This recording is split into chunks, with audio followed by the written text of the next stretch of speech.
worry. What are you going to do? It can be bewildering for an individual to make the decision between which treatment to choose for yourself. I had a radical prostatectomy, and I chose that because I didn't really have a lot of choices, although there were a number that were presented to me. That was presented as the gold standard sort of operation for someone of my age. What appealed to me, being an engineer, I liked the idea that robotic was controlled by a machine. I was more interested in quality of life rather than necessarily longevity. I wanted to be sure that the treatment was final. So I decided I'd rather have the whole of my prostate out and finish with. And I decided that, and away I went.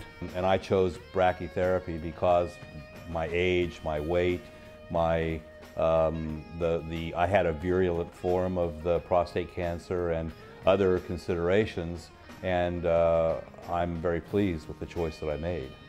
I was clearly distressed about the concept of surgery. The doing nothing wasn't an option. Radiotherapy wasn't an option because of the overheads, and brachytherapy wasn't because I felt that it was all a little strange.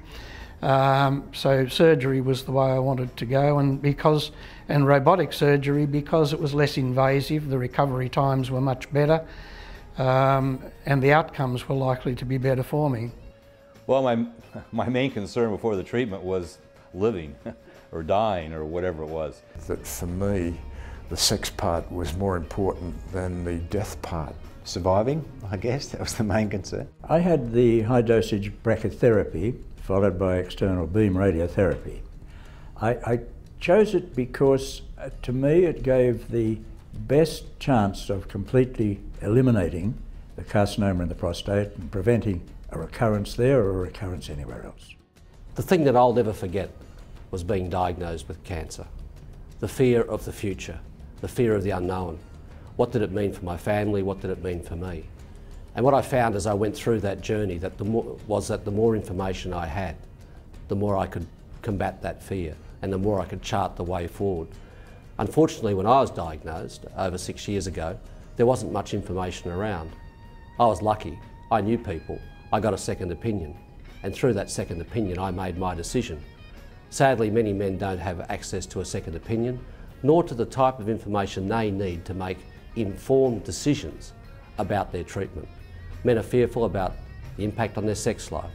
Men are fearful about the impact of the cancer in the short term and the long term.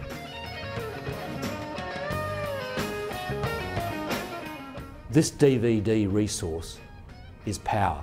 Knowledge is power, and the information here will help you make the most informed decision you possibly can, not only for yourself, but for your family.